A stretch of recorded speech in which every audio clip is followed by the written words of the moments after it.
Hey guys, the Explorer of Horror here, the Horror Boy. Welcome back to some more videos. Finally getting to another live stream here, and just gonna pull up something really quick. Gonna get my list ready real quick, but I'm gonna give you guys a little bit to join, give everybody a chance to chime in and get into the stream. All right, I have the list pulled up here. All right, that should be good. All right. Welcome to the live stream, everybody. And if you're watching this later, welcome to the video. Because I'm going to leave this up on my channel. But tonight, we're going to be getting to a very interesting video, to say the least. Sponsored by Monday Night Raw. I'm just kidding. No way it's not. But found this cup. It's been years since I've used this cup in a video. I think the last one I did was like 2 years ago. But it's even got the old school Raw logo, which is not what the new one looks like. But welcome to the stream, and today we're going to be getting to exactly what the title says of the stream says, and that is, we already got some people commenting. Yo, my guy from Clashy Royale, Nate. Clashy Royale. That sounds familiar. Did you comment on a video of mine before? Clashy Royale. Why does that sound familiar? I'm so sorry, Clashy, but you sound so familiar. You really do. But also Grande's Graveyard. Yo, you just made the list. Hey, what's up, Grande? How you doing, my friend? John in the chat. Grande's Graveyard. Definitely go watch his stuff, guys. Does a very great show that I really enjoy. And seen his latest episode and really thought it was awesome. And I can't wait to see more of it, man. So I'm definitely looking forward to more shows from you, my man. Thanks for watching, bro. Thanks for watching. But today we're going to be getting to 50 of the greatest horror films of all time, to me. These are my hand-picked, some of the most powerful and legendary horror films ever made to me. Now, just because this is my list doesn't mean that it's probably going to be your list. There's been movies in this list that I put on here that people are going to be like, what, really? I'm just like, I really do love the movies. And I tried to mix them up. You know, I try to have stuff from the 2000s or the 30s or the 50s. I don't know if I got any of that stuff on there, but I tried to mix up a little bit. But I'm a big fan of 70s and 80s horror. Those are my two favorite decades of all time for horror. I mean, they both hold some of my favorite horror films of all time. And there are still plenty of horror films I have not seen yet. The Stuff, Bad Taste, They Live. Those three alone are just like, you haven't seen those? Like, yeah, I really haven't seen them. Unfortunately, around here, there's not too many places to get DVDs at. I mean, there's Walmart, and maybe there was buybacks, but they're gone now, unfortunately. There's no more Blockbusters, no more Hollywood Video, and there's just nothing left. So to get actual physical copies of those movies is very hard for me. And, oh, he also got another guy in the stream. Hi, how are you doing today? By Movie Guy 2005, another great YouTuber. Welcome, man. Welcome. Thanks for joining the stream. Hope you enjoy. And if you haven't seen any of these movies in this list, I definitely recommend them, man. They're very, at least to me, like I said, in my opinion, they're very well done movies. But yeah, there are plenty of movies out there I haven't seen all the way through or haven't seen yet. And that's the great thing about horror, man, is you'll always keep exploring and you'll always find the new one that you like. You'll always find the one, like recently, John knows about this, but I just seen The Beyond for the first time. I have I think a 25th or 30th anniversary edition of The Beyond. It's a steel book, and it's like a limited edition. And I got a steal on eBay for it. Like it was only like $15 during an auction, so I was pretty awesome. It's pretty hyped to get that. And the auction started out at $3 with free shipping. So I was like, oh my God, I'm about to get this for $3. But of course, people joined and it went up to $15 and it stayed there. And I'm like, all right, let's go. And it ended and I was just like, yes, I got it. And I was very pleased to pick that up. But like I was telling John the other day, man, I seen The Beyond for the first time and loved it. I thought it was fantastic. It's definitely one of Fulci's best movies. I would say that and Zombie Flesh Eaters, a.k.a. Zombie 2, a.k.a. Zombie. It's a lot of titles. but that's another great one as well. And City of the Living Dead, I like City of the Living Dead, but that's the great thing, man, is you're gonna always find some other horror movies that you're gonna love. And I want to see a movie called Tenebrae, which is a Dario Argento film. Hopefully, one of these days, hopefully here soon, I can watch that movie because I really want to see Tenebrae. But because I've heard nothing but great things about it, and I did it. I enjoyed Suspiria. I really did enjoy Suspiria. I liked it. But today we're going to be getting to the 50 of the greatest horror films of all time to me. These are 50 movies that will stand the test of time, that will never age to me, that will never get old, that will never grow old. Even though they have maybe some pop culture things in them that may bring that back a little bit, I just think in general the concepts are very original, very fresh, and until certain franchises came about were very, new ideas until it got beat to death by certain franchises. Like Friday the 13th started it out right here. Then by like part 8, it was getting to that point. Then part 10, then we got a remake.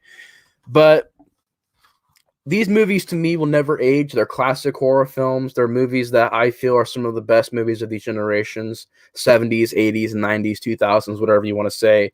Even some here from the 2010s, which I feel are some of the best ones.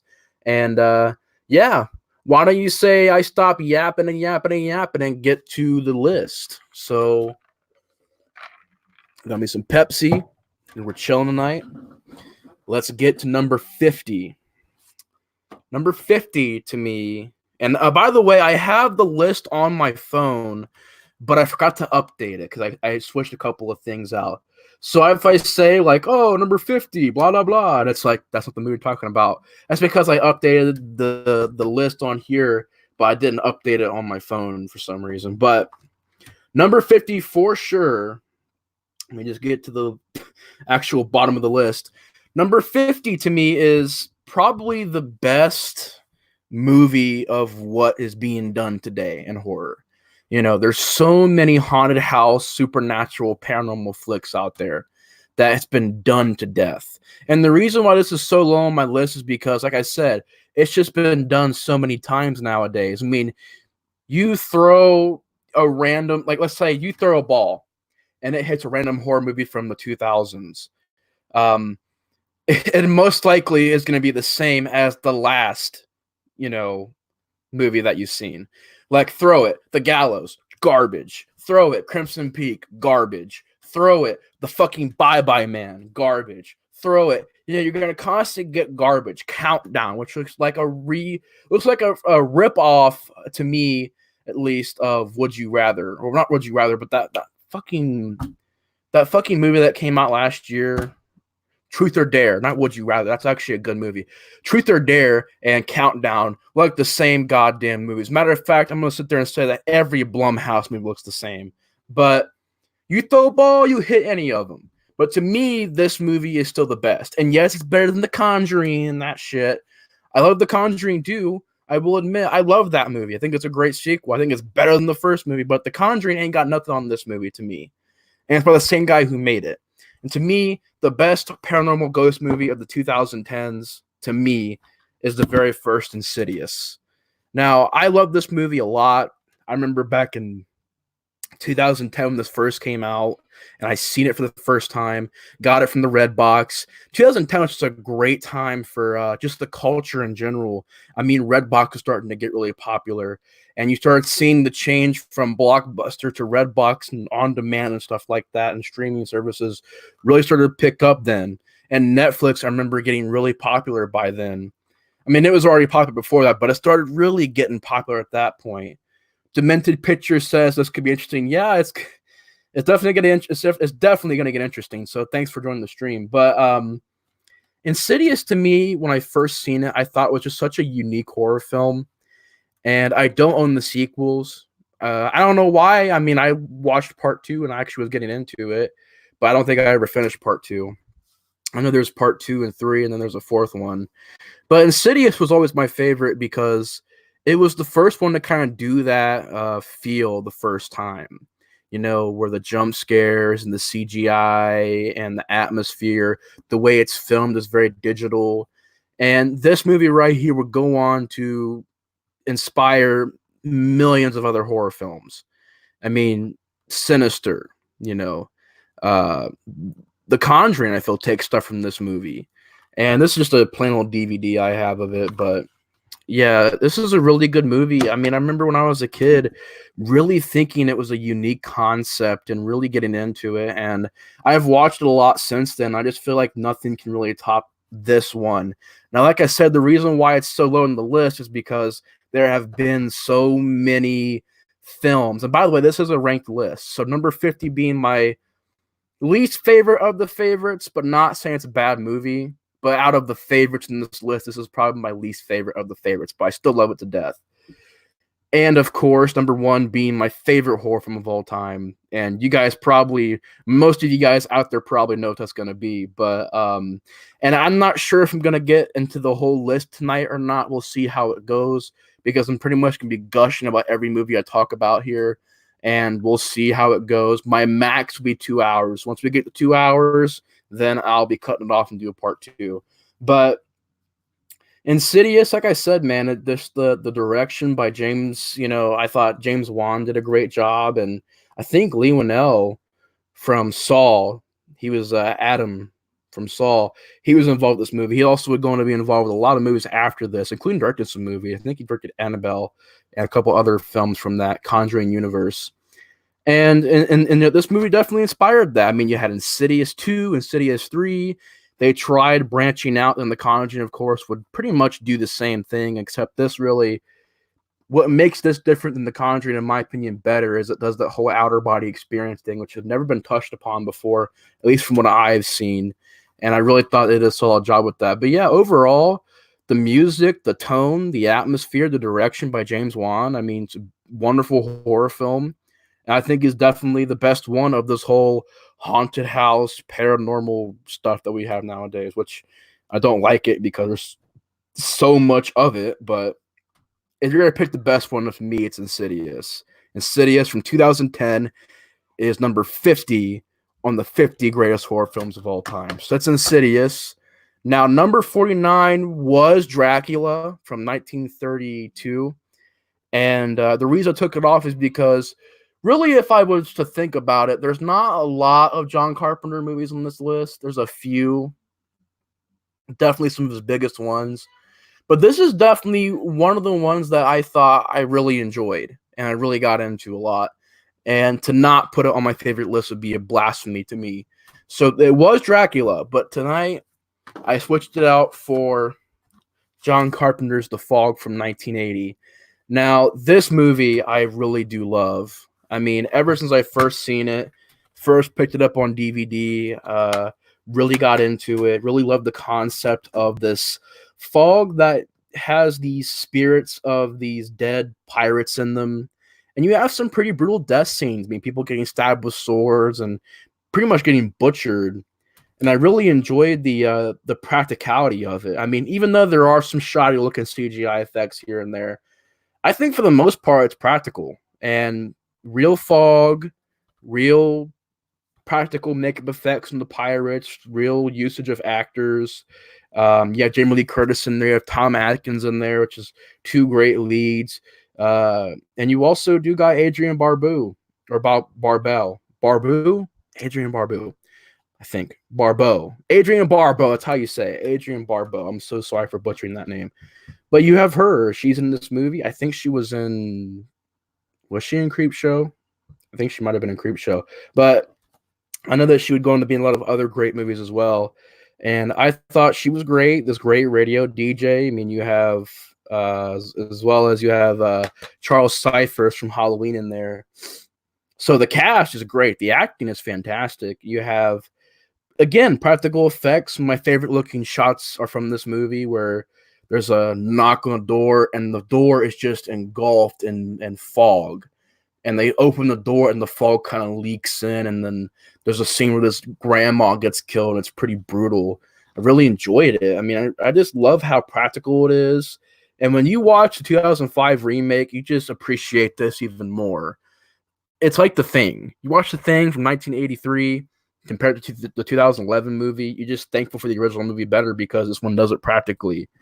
It's more harder to do that. It's more difficult to do that. I feel like that's what makes it's such a great time to watch. And I just feel like the music, the cinematography, the great John Carpenter feel, I really got into it.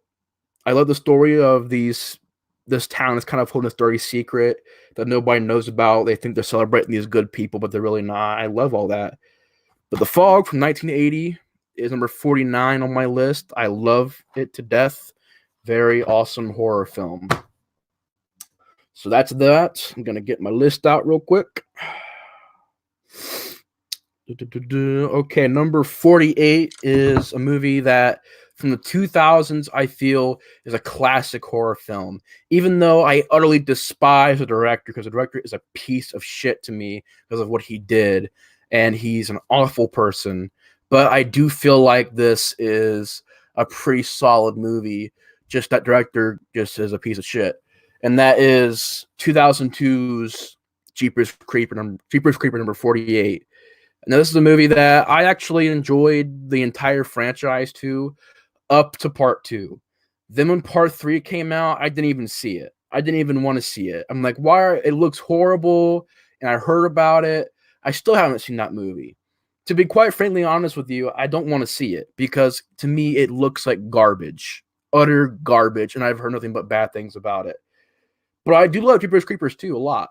But my favorite of the series is definitely the first movie. I mean, such a unique concept and such a great cast. I mean, your 2 leads are very well done. You know, Gina Phillips, Justin Long, Jonathan Beck, Eileen Brennan, some great cast members there. I think it does have an interesting idea to a very interesting concept. I think it has a good twist to it where you think, oh, you know, it's just another backwoods killer. No, it's this flying creature that comes out every so often and kills people and feeds, and it goes back into hibernation. I really enjoyed that. I love the soundtrack or the main theme of the movie, you know, Jeepers Creepers. I like that. I like the way that it's shot. I think it's one of those very few, you know, early 2000s horror films that really nails the atmosphere because back then you had a lot of MTV horror movies that felt weird. Even though I love that look, I really do. Hey, Rewind, what's up, man? How you doing? Somebody, you sent a sad emoji or something? I'm trying to read this real quick, guys. Rewind, you send an emoji. Looks like it's a sad emoji. What's wrong, man? You all right? Sorry, man. You okay? Night Fright Talk Show says, I made an update on the Halloween contest on Metajoule. I won first place and received $10 for Amazon Bucks. Next one is for Christmas. That's very cool, man. Yeah, I once again, I missed your video from earlier. I want to apologize for that, man. I really do. It's a thinking emoji. Hey, what's up, man? It looks like a sad... I'm on a computer right now, so the emojis look way different. It looks like a sad face. It literally does. I'm like, what's wrong, man? You all right? You okay? But how you doing, man? Been a while since I talked to you, man. How you doing? But yeah, Jeepers Creepers, I feel, is directed very, very well and has a lot of great stuff to it, man. I mean, a lot of great stuff to it. And me and my brother did a commentary, not really a commentary, but we did a review on this in part 2 a while ago. And, you know, maybe one of these days we can do that again. It was actually a pretty fun video because he's actually a really big fan of these movies. But Jeepers Creepers, I think, is one of the best horror films from the 2000s. I mean, it spawned what could have been a franchise, but I don't think 2 did very well. But I love both the first 2 movies, and I think it's a very original concept. Jeepers Creepers. Gotta love it. Number 48. Now, number 47, I was going to put the original movie, but Wes Craven has a lot of spots on this list. Like, a lot. Like, there's a lot of Wes Craven on this. So I was like, you know, why not give the remake its, you know, just desserts? Because the remake, I feel, is as superior as the original, if not in some ways better. But I feel like it's up there with the original as being a great horror film, as being a very original concept, and taking what the original movie did and kind of improving upon it, giving it a better third act and really going its own way. And I really thought the acting was very well done. I really do enjoy this remake a lot. And that is The Hills Have Eyes from 2006. Now, this is actually the franchise that I want to get to next. Hopefully, one of these days I can get to it. There's another franchise that I recorded reviews for recently, but I haven't posted those reviews yet. But I do want to cover this franchise one day. Rewind said Jeepers Creepers was a great horror movie, but the third one was not that good. Yeah, I heard the third one was garbage, dude. I didn't even see it. I mean, I remember when it came out, people were getting hyped about the third one, and I was like, it looks really rough, even from the trailers, and it really is a bad movie. Yeah, Jeepers Creepers 3. I feel like if I would see that, I'd get like a mega rant or mega ultra freaking rant on my channel. But yeah, Hills of Eyes. Starring Rambo, yeah. Rambo Rap for Life is a great reviewer here on YouTube. This guy in the movie looks just like him. Look him up and do a side-by-side picture comparison of Rambo Rap for Life and the lead guy from this movie. He looks just like Matt. So, who's Rambo Rap for Life? That's his name, is Matt. So it's pretty funny you bring it up, John. But yeah, I feel like even though I do love the original a lot, the original Hills of Eyes is a great horror film classic. I love it. But I love this remake as well. This remake is really awesome. I think it's one of the best remakes you could get. Vanessa Shaw was hot. Oh yeah, she was smoking hot. I mean, there's a lot of hot chicks in this movie, but yeah, she was amazing. Yeah, she was amazing. But this has, to me, I scoot my chair and I'm way back here. This to me really has that great mix of that gritty 2000s movie style, which you've seen in Hostel and Wolf Creek and Rest Stop, and I can go on and on. There's so many movies from back then that had that gritty feel. But I feel like what Hills of Eyes done the best is combine that action element with the horror and really making it pulse pounding, as well as having the legit horror part too. I think it explores the cannibals in the hills a lot more better than the original movie did. In the original movie, it's like people running around with chicken bones on their head and necklaces made out of it looks like chicken bones. I'm not even trying to roast the original movie. It looks like some steak bones, some chicken bones, whatever you want to say around them, and it just seemed they weren't even that deformed looking. But I do love that original concept of Pluto, Jupiter, stuff like that. But in this movie, I feel like it's done better with the deformed look and the lead guy being kind of this pacifist who doesn't really want to get into violence and guns and stuff like that. And, by the end of the movie, it's totally 180. I mean, he has to fend for his life. And the third act of the movie is amazing. Some of those scenes are choreographed perfectly. He's getting thrown through walls. He's getting thrown through windows. He's getting his fingers cut off.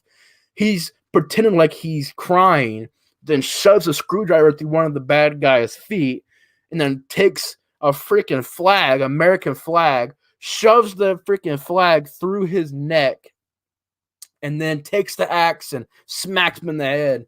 Great freaking scene, man. Fucking badass. The remake was better with everything. Dude, yeah, the remake is fucking awesome. Dylan Dar says fuck. Well, fuck. Fuck. But yeah, dude, I love that scene where the axe goes right in. And the thing about this remake is that the R-rated version is better than the unrated version to me. Because you watch the R-rated version, it looks great. Because it's impact, you see it, it's there. But in the unrated version, it looks more fake. It's like Tom Savini always said, if you hold on something too long, it looks fake. You see a dummy head for more than 5 seconds, you know it's fake. In the unrated version of the first movie, it's that. Where he hits him in the head with the axe. They hold on it a little bit longer in the unrated version. It looks like a mannequin head. I'm like, eh. Or when certain gore shots are done, they're extended, and it looks a little bit more fake.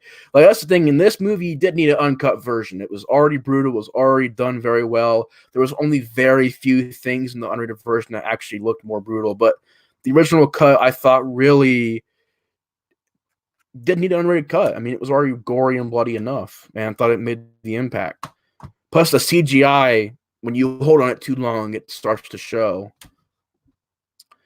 Knife Fight Talk Show says, just think how many body parts he took from all those victims and how many times he got hit by the cops and Jeepers Creepers. He lost his head and tongue in the movie. Yeah, that guy apparently can take anything and keep going.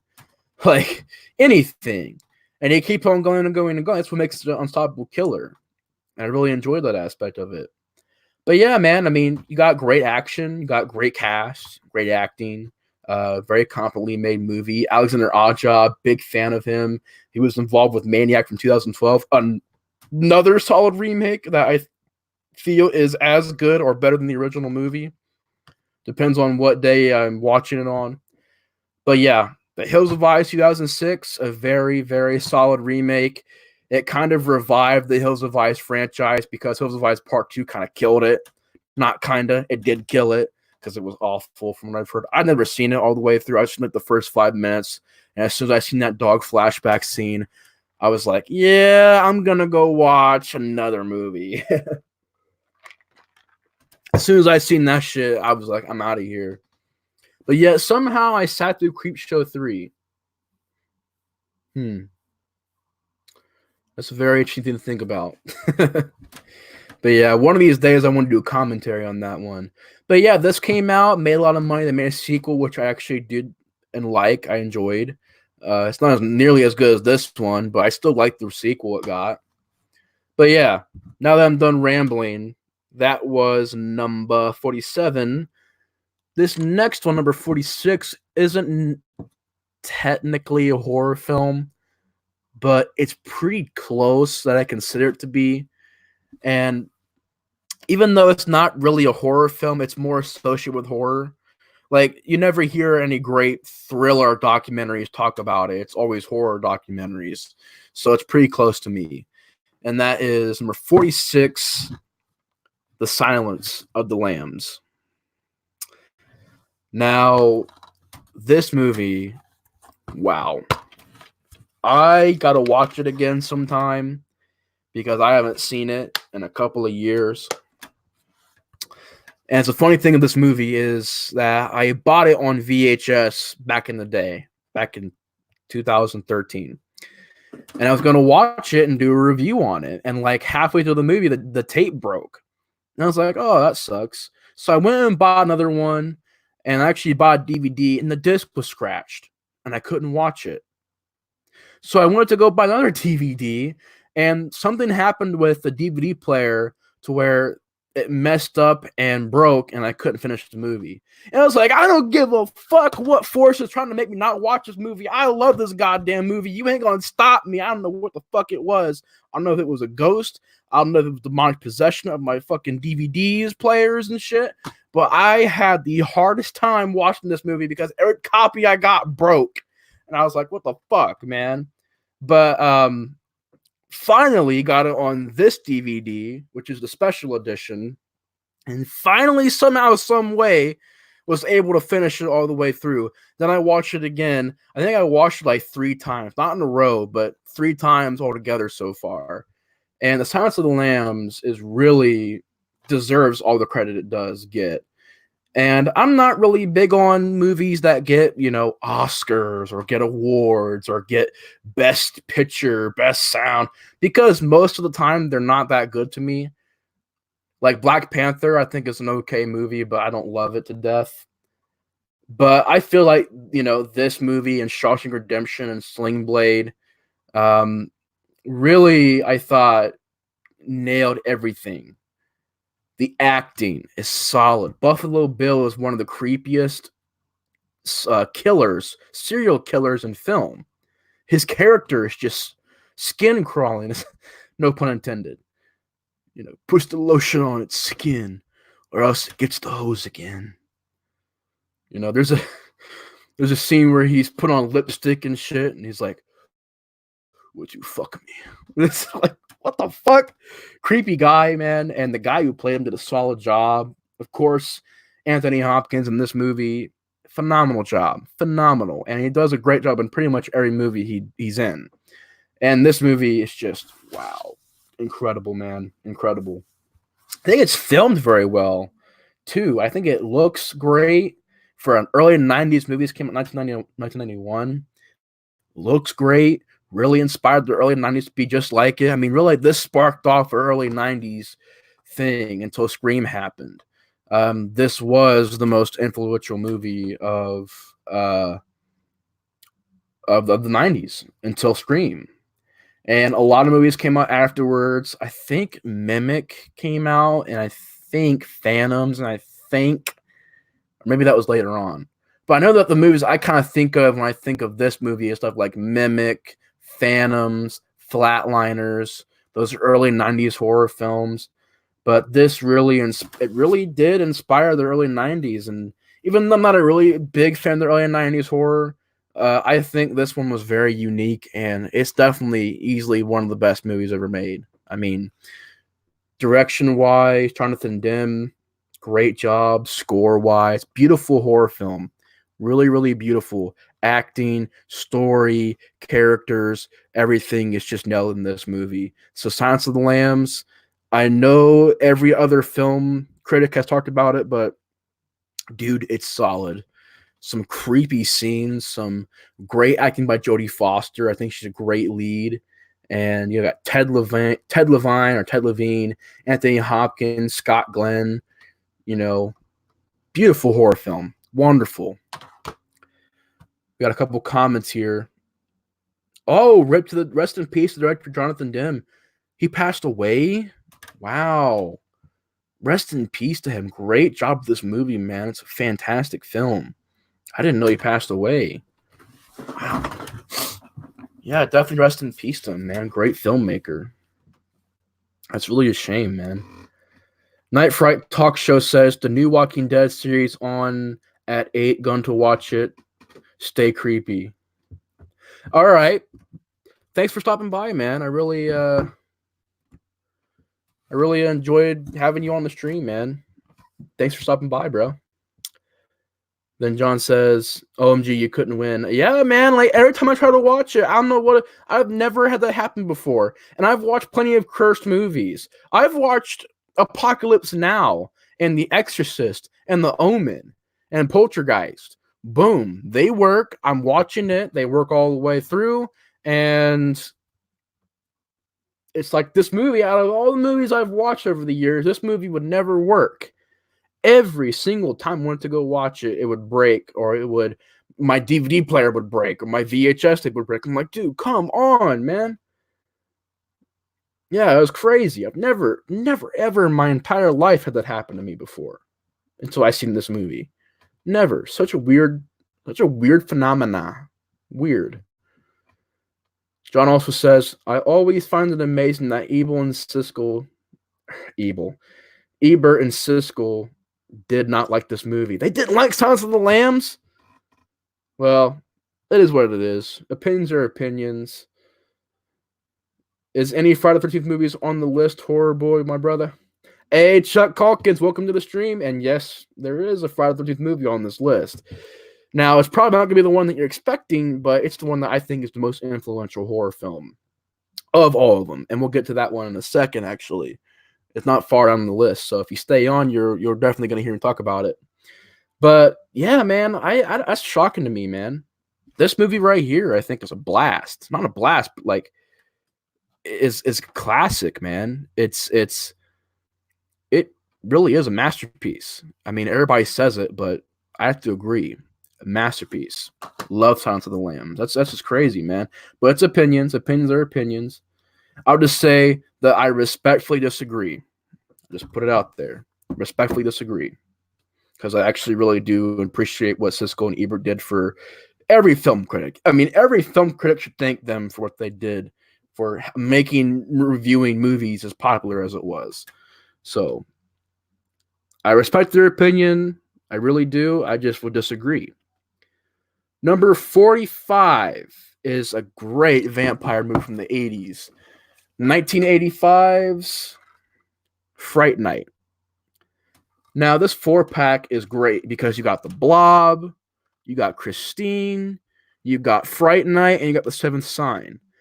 Now, The Blob, I love. Great remake. Underrated as hell. I have no clue why it gets as much hate as it does. Christine, classic John Carpenter movie. If I had more room on this list, I would put this on there because I love this movie to death. Seventh Sign I haven't seen yet, but I've heard it was pretty good. And Fright Night is on number 45, I believe, is what we're at right now. Number 45 is Fright Night from 1985. Yeah, it is a good movie, man. I love it. The acting, I feel, is very well done. I love the cast. You've got a great cast. Chris Sarandon, who was in Child's Play. He's in this movie playing the lead vampire. William Ragsdale is a great lead. Amanda Burse is pretty good looking, and she's a pretty good girlfriend character to the lead. Stephen Jeffries is great, and Roddy McDowall is awesome as well. Evil Ed is a good friend to the lead character. And just such a relatable movie. And it's one of those examples of horror film from the 80s of why I miss that kind of horror. Because it's middle class. It's not what the remake tried to be.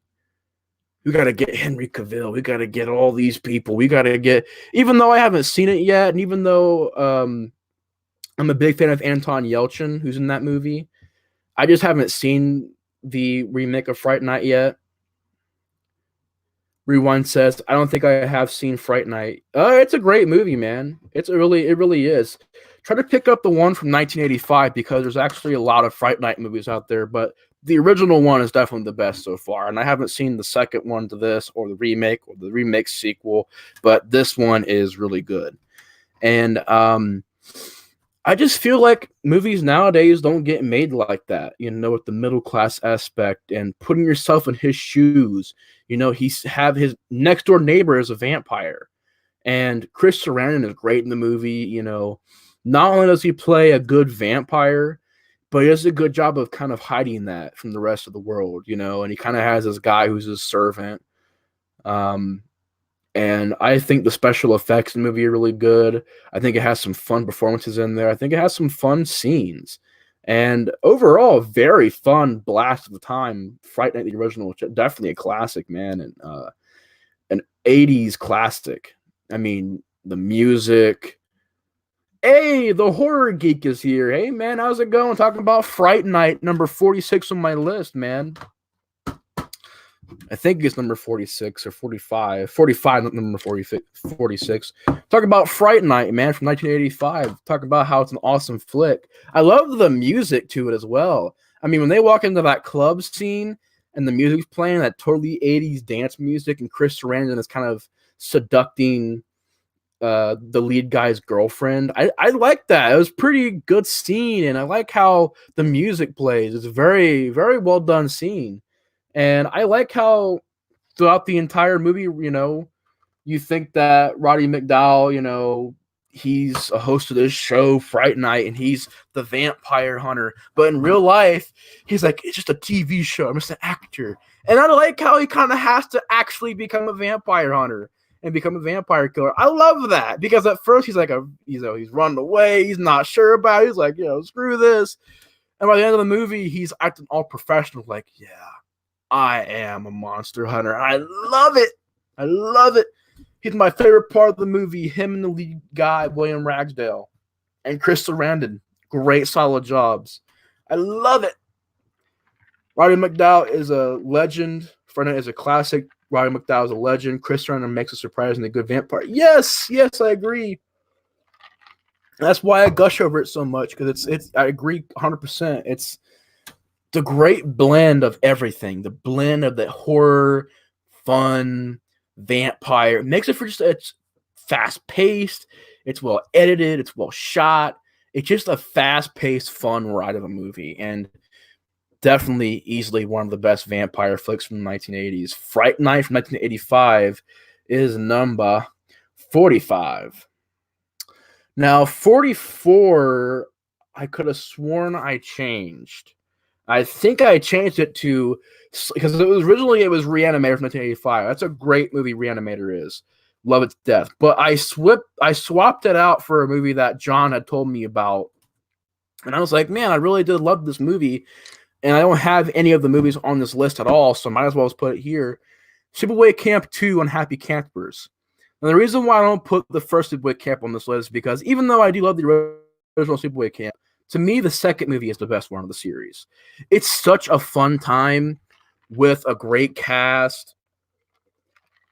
I mean, you've got Pamela Springsteen, who, in my opinion, is the best Angela, doing a great job singing the Happy Camper song and being such a good sport and killing these wrongdoers and killing pretty much the centers of the group. And I really loved all that. And I love the death scenes. They were gory and bloody. It's a fun time. Really, really fun time. The original Sleepaway Camp, I think, is definitely a classic, but this one I feel is entertaining.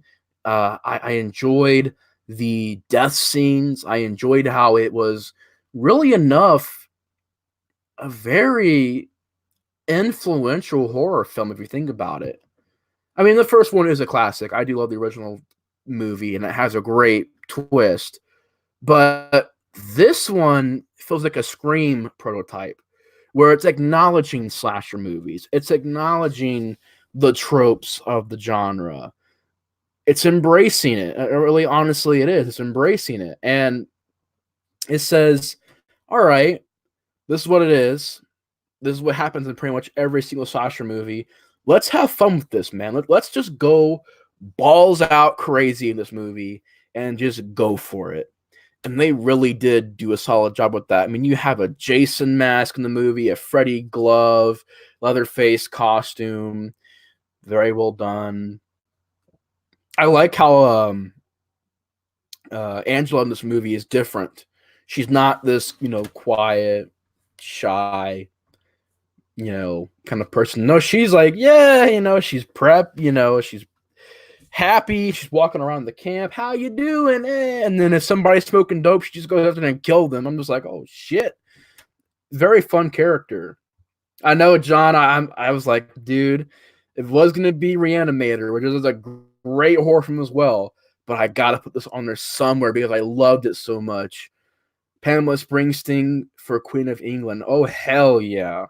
Fucking hell yeah, dude. Hell yeah.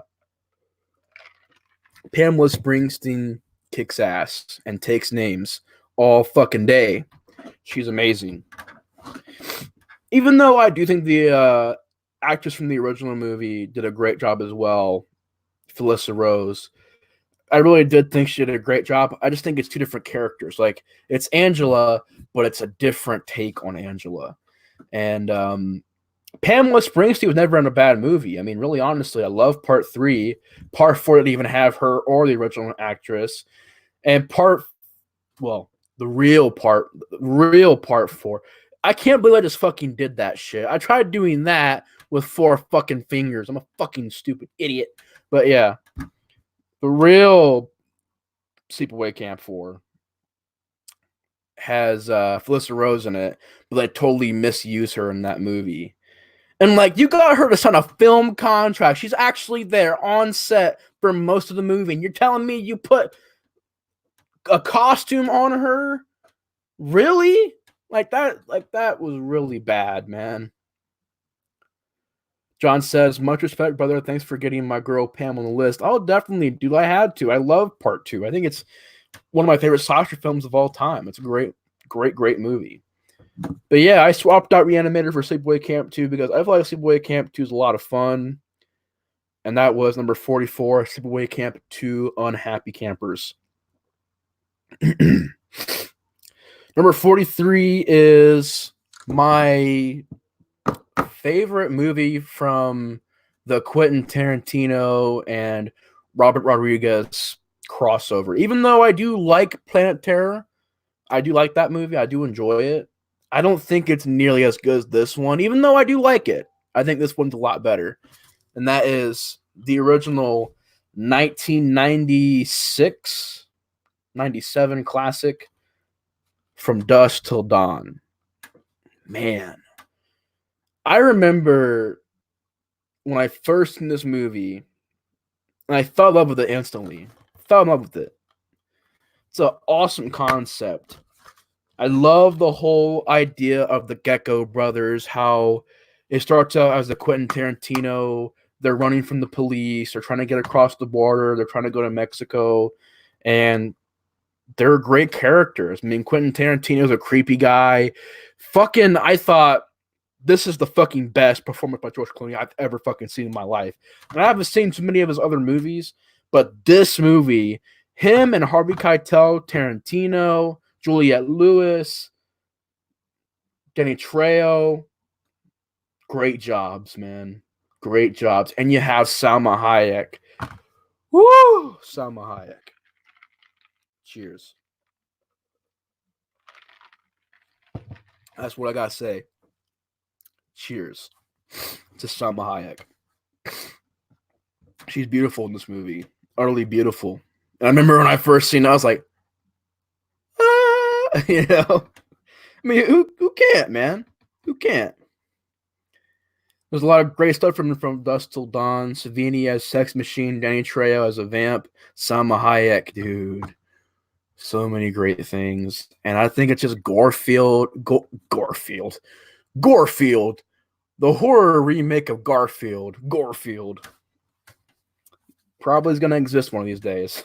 But it's just gore-filled. And it has a lot of great fucking awesome scenes where George Clooney has this, like, pretty much this sex machine where instead of a dildo, he puts a steak in there, and it kind of, you know, it's like a, I mean, it's not really a sex machine, but it's like a fucking, the only reason why I thought about that is because I've seen Naked Gun 2. Naked Gun 2, The Smell of Fear. If you ever seen that movie, you know what I'm talking about. But it's actually a fucking, I'm just gonna fucking leave it alone. It's a fucking concrete breaker. And instead of it having the fucking concrete breaker part, it has the stake. And it kind of, you know, he uses it to impale vampires. Well, that's actually really great. And my favorite scene in the movie is when the fucking bar just goes crazy. The band is playing with body parts. Like, you have a torso and a head for the guitar. You have, you know, fucking body parts flying everywhere, gore galore. Amazing. And you have great lines in this movie. I said, plant yourself. Plants don't talk. Is it my fault? Is it me? Am I to blame for this? Just fucking say yes. Say there's something wrong with you. Fucking say it. I love George Clooney. Everybody be cool. You be cool. Yeah, I'm a fucking nerd for her. I love it, man. Not gonna lie, I'd watch Garfield the cat. I think that might happen now. Fuck. There goes the royalties. But yeah. Oh, and Fred Williamson. Yeah, Fred Williamson is crazy. I got 6 little friends, and they can all run faster than you can. Great quote, man. I'm trying to think of some more quotes. No, that's not fucking that. This is fucking this, you know? I love that. There's so many great lines. And of course, one that's the most popular, welcome to slavery. No thanks. I already had a wife. I love that. The motherfucking vampires. I'm gonna kill every single last one of these pieces of shit.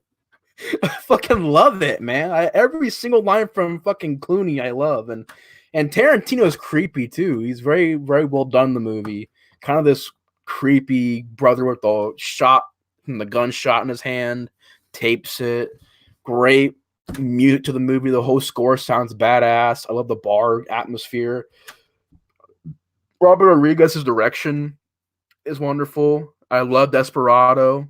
I love Once Upon a Time Mexico. And Mariachi, I remember seeing a long time ago and thinking it was pretty good. But yeah, I love this movie. I think it's a fantastic blend of Tarantino and Rodriguez, and has some great one-liners, some great scenes, and the third act is balls to the wall. Balls to the wall.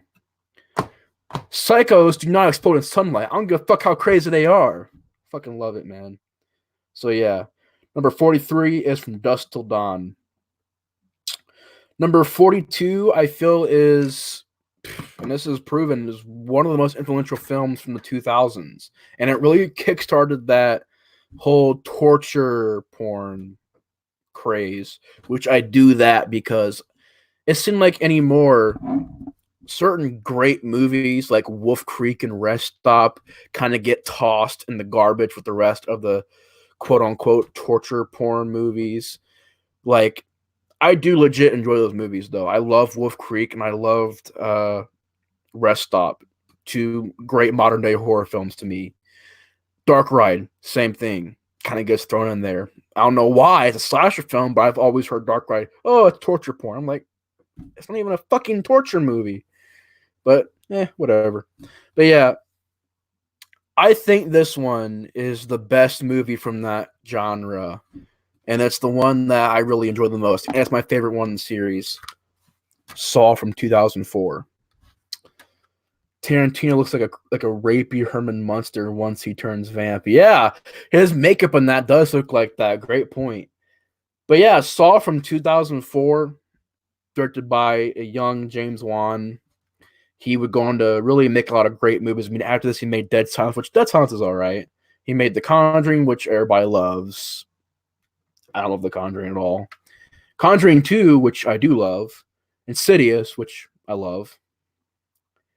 And I think he made Furious 7, which I really enjoyed.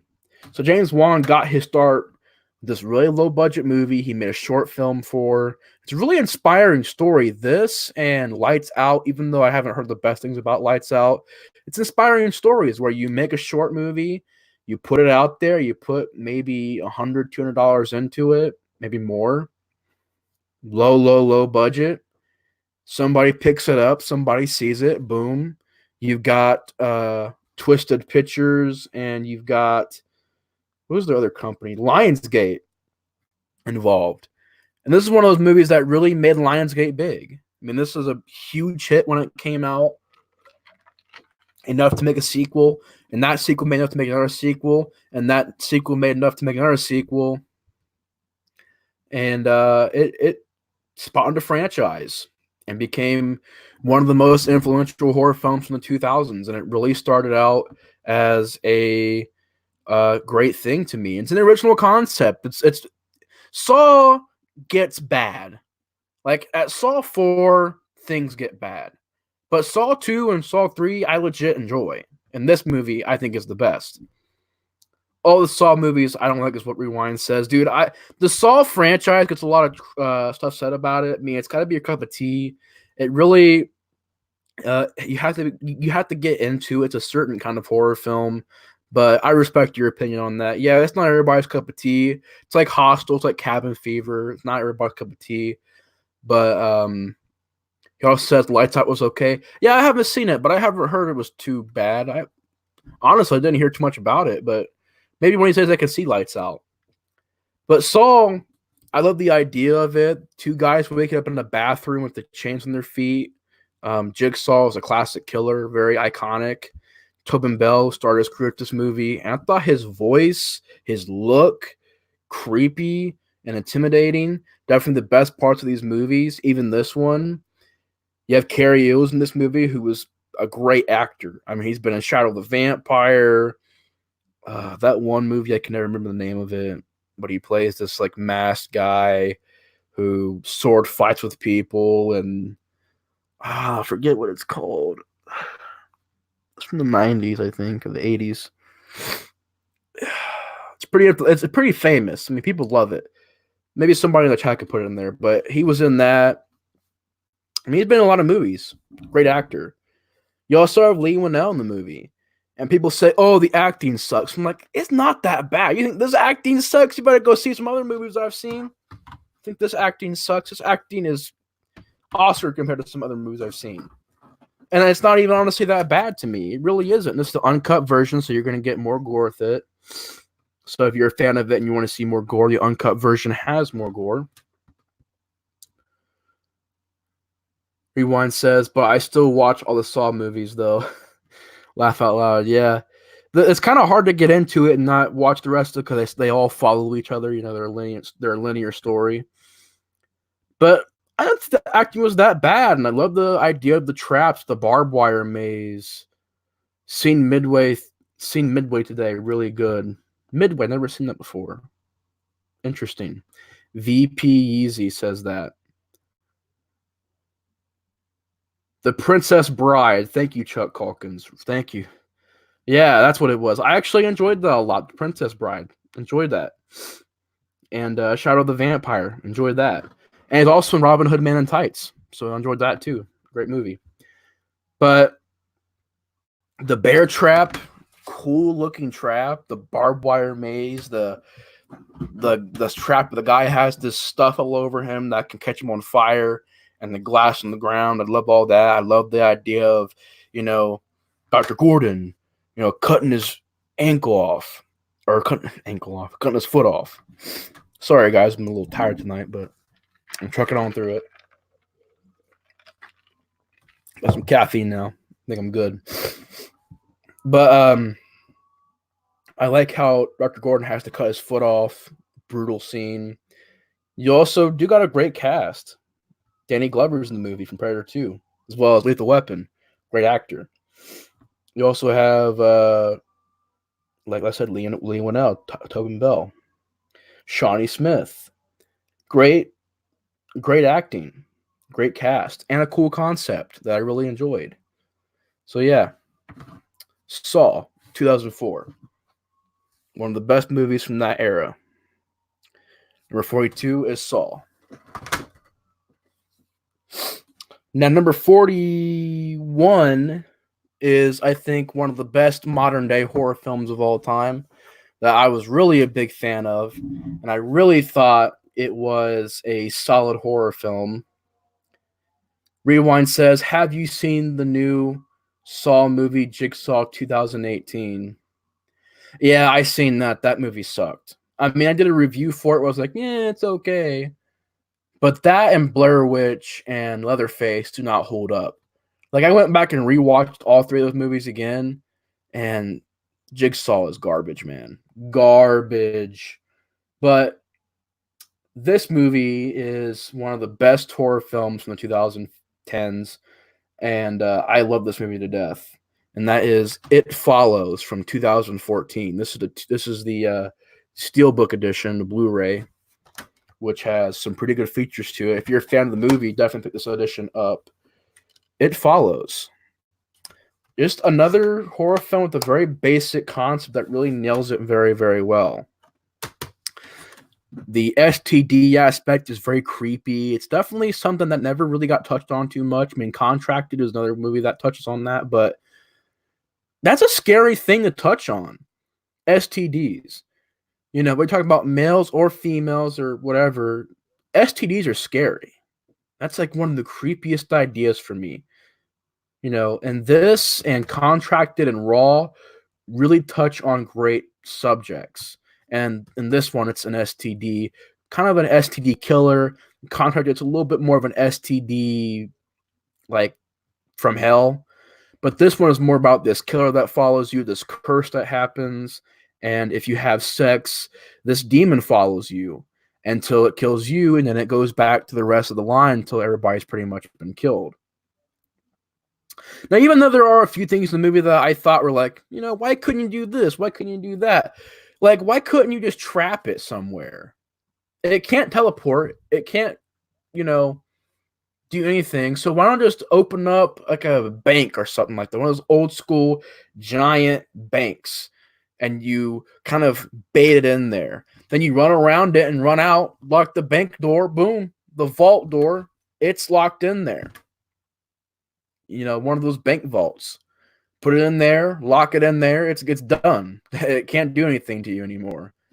Or why don't you just bury it and put cement over it? Like, plenty of people have said that over the years. But, like, why don't you just do that stuff? But besides that, I mean, I enjoyed the acting. I enjoyed the characters. I enjoyed the overall concept of it. That was really good. The new Leatherface is god-awful. Yes, it is, dude. Leatherface from 2017 is pretty bad. Even though I like the concept of it, like, as a movie, But as a Chainsaw Massacre movie, awful, awful. It follows a decent movie. Yeah, some people say it's decent. Like for me, The Babadook is decent, but people love it. But this movie, I really do legit enjoy. I love the score to it, man. That's that score by Disaster Piece, I think is what it's called. The it doesn't have anything on it, but I think it was by Disaster Piece. We got Need Gore here. Hey yo, hey, what's up? Talking about 50 of the greatest horror films of all time. Talking about It Follows right now. And yeah, I mean the score is beautiful, man. You know, there are certain tracks that really stand out to me. You know, Jay, Detroit, Heels, the opening theme song. Great tracks. If you ever get a chance to listen to this soundtrack, it's fantastic. Has a cool 80s uh synth sound to it. I love that. Such a cool concept. Has great looking lighting in the movie, great shots. And I thought it was a very unique horror film. Very unique. I love the concept because STDs are scary as fuck. It's like really scary, especially to like younger people who are maybe a little bit ambitious when they get into that kind of stuff. And it's just terrifying to think about that. It's a very good thing to use in a horror film. Grinders Graveyard says, my favorite horror movie of the decade. Dude, I definitely agree. It's just this and a couple other movies on this list. Maybe one more movie on this list, I think, is some of the best ones. But yeah, dude, It Follows is great. And I think what makes it so great is it was so different at the time from everything else. I mean, 2014, what we had, I think we had a lot of like, didn't Annabelle come out in 2014 and then Insidious came out, or not Insidious, Insidious like chapter 3 or whatever came out.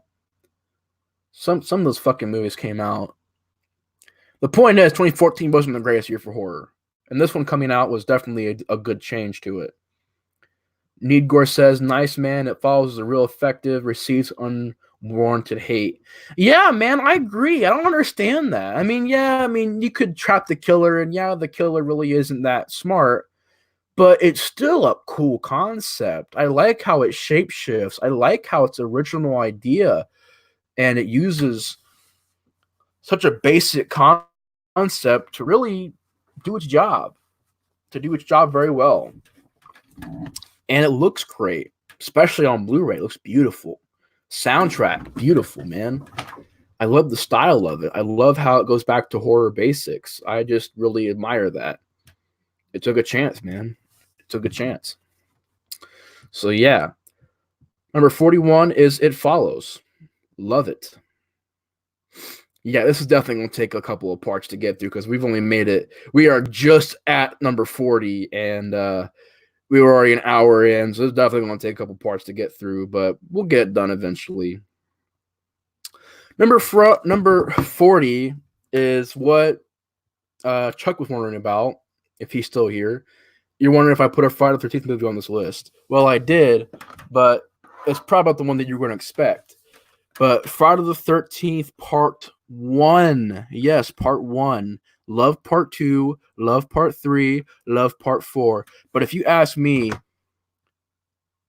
what the most influential one of the series is, it's the first one. Because without the first Friday the 13th, you would never have any other slasher movies out there. You would maybe have them, but they wouldn't be as successful as they were because of the original Friday the 13th. And that kind of gets glossed over anymore. You know, people don't really see that anymore. You know, people gloss over it. People don't appreciate it that much anymore. And it's considered to be a boring Friday the 13th movie. But I think it's the most influential one. I think it's the most important one in the series. I think it's the one that really has also great things in it. I mean, it does, to me, the best atmosphere of the series because it feels natural. There's no score through the entire film. There's only score there when you see Pamela. When you see Pamela, the music kicks in. Besides that, there's no other music. You know, there's maybe a piece of music when they're driving the truck, but everything else is silent. You have a beautiful atmosphere, the birds and the trees, and the camp looks great, looks authentic, looks real. You buy it, and you really get into it. Adrienne King is a great lead, and I thought she was one of my favorites of the series. You also have great direction there by Sean S. Cunningham, who was involved with the original Last House on the Left. And I really thought for a Halloween ripoff, it's a solid movie, and it's the most important one. Even though I would say my favorite is Part 5, I've gushed about Part 5 for, 6 years now? 7 years? I've been gushing about Part 5. Part 5, Part 5, Part 5. And I want to be different in this list. I want to be different this time. Even though Part 5 is technically my favorite, I really do appreciate the first movie a lot. And I think it's the most influential one of the bunch. And I think it's the most important one. Need Gore says, Part 1 is my favorite out of the franchise. Like you said, highly influential. Everything works for it. Yeah, man. Awesome. Found another person who really likes it. Yeah, I mean, people nowadays don't like it too much. You know, it's said to be boring, it's said to be lame, or compared to other movies, it's not as good. But I don't see that. I think for a basic formula, I mean, let's be honest, Friday the 13th didn't take like 3 years to make. It took like, maybe a couple months to make. But I thought for what it was, it's a solid movie. The kills, the arrows to the neck, the effects, the Tom Savini effects, the ending, Pamela Voorhees, Adrienne King, so many great elements in this movie that I thought were done very well. So yeah, I put that on one of the greatest horror films, or the greatest horror films list, because I feel like it is. It's one of the greatest horror films of all time, and I think it's the most influential. But I do love Part 5. Eat your fucking slop! I love Part 5, but the first one's great. Great, great, great. So number 40 was Friday the 13th. You big dildo! Eat your fucking slop! The Horror Geek says, OMG, I love Part 5. Oh, awesome, man. Grande's Graveyard in the chat, he loves Part 5 as well. It's my favorite. It's his favorite.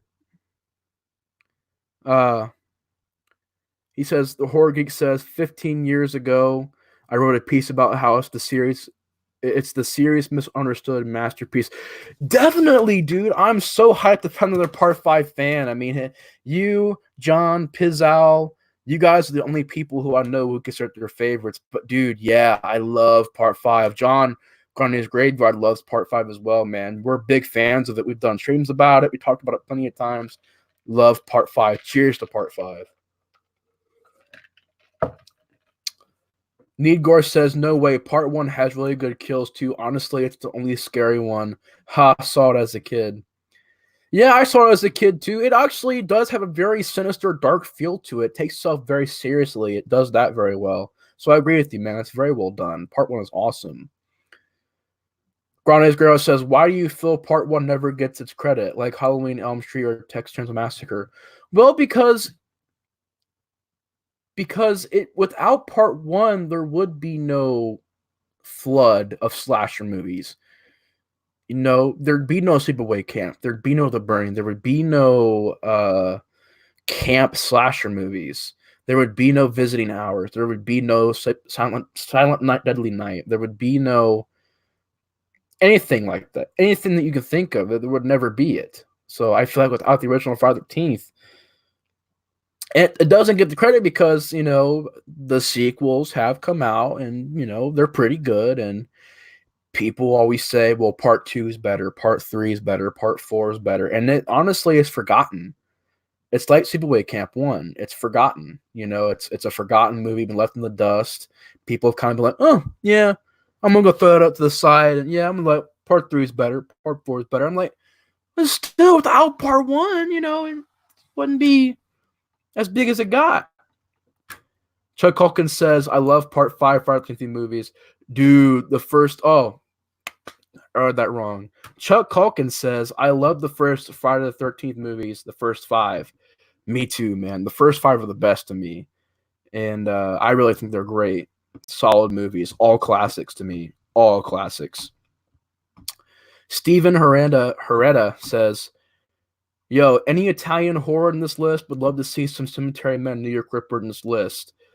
Um, there is Italian horror here. It's not those ones though. So if that's disappointing to you, then I'm very, very, very, very sorry. But I do have Italian horror in this. I at least have one in this list. So yeah, if that answers your question, yeah, there is one in here, and it's by the guy who made New York Ripper, Fulci. So it'll be coming up here soon. Needgore says there's so much Jason now. The sequels to Dwarf F-13 Part 1. Yeah. Have I seen The Beyond? Yes, I have. Recently, actually. Like last week sometime. I seen it, and John, I told John about it, and I really, really loved it. It's a fantastic horror film. I think it's classic Fulci. And I think it's a lot better than City of the Living Dead, because City of the Living Dead to me is a lot more of a slower movie, and people gush over City of the Living Dead. Steven Herrera, we'll see. We'll see. I would say The Beyond is a great movie, though. I love The Beyond. I think it's a fantastic movie. I thought it was great, man. Classic Fulci. It's definitely going to be the best one, but my favorite we're going to be getting to in a minute. But yeah, The Beyond is great to me. Love it. Love it. Love it. That spider scene, though, the spiders come up and bite the face. Ooh, creepy. Some great, like, what does Fulci have with eyes? People getting their eyes, stabbed with splinters and getting their eyes gouged out and getting their eyes poked in. It's like, ugh, God. He's got something for the eyes, But I love Fulci, man. I love Zombie. I love City of the Living Dead. I love, I don't love City of the Living Dead. City of the Living Dead is okay. It's a little overrated for me. It's a little overrated. It's a slow movie with some bad acting, but I thought City of the Living Dead's okay. It's okay. It's all right. It gets all right. But I've always loved Zombie and The Beyond. Like the Zombie is definitely a great movie, and it's definitely one of my favorite horror films out there. Steven Herrera says, "Oh, don't ask why, but I'm the same guy who commented on the Crow videos. I was using a friend's account at the time." Oh, okay. That's cool. Nice to see you back, man. I hope you enjoyed the video, and thanks for stopping by. And if you're subbed, then thanks, man. Really enjoyed having people join the list here. Needgore says the acid scene is awesome. Oh yeah, dude, that scene was like, whoa! Like I remember I was watching it and I was like, dude, it's so awesome how the acid just melts her face and the skin kind of falls off of it, and then and Fulci stays on the shot. He stays on it, and it's like peeling back, blood squirting. Oh, dude, practical. That is beautiful. That is beautiful. Squeaky spiders. I know, right? I was like, damn, these spiders are very loud. When they're crawling on the ground, you hear. I'm just like, are they really that loud in real life? I don't think they are, but there's like, I'm like, no way. Funnily enough, Fulci gets the credit for the eye stuff, but Dardano Sorici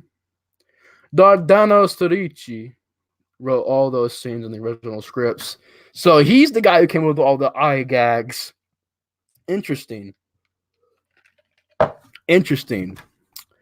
But to get back to the list, getting to number 39, I feel is definitely, I don't know if people would consider it to be a zombie movie, but for an affected movie, I thought it was very well done.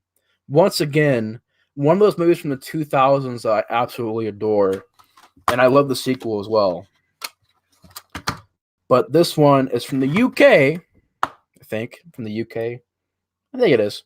It's a UK horror film from 2002, 28 Days Later. Now, I grew up with this movie a lot. I really enjoyed it. I remember when I first seen it, and I really got into the concept. I love how it's an infected movie. I like the desertedness of it, the abandoned London, the empty streets, the trash everywhere, the infected. I love in this movie. It's a rage virus. I really liked that. You also have Cillian Murphy in this movie, who's in Red Eye and the Batman Nolan movies, and been in a lot of movies actually. So Cillian Murphy's in this movie, does a great job.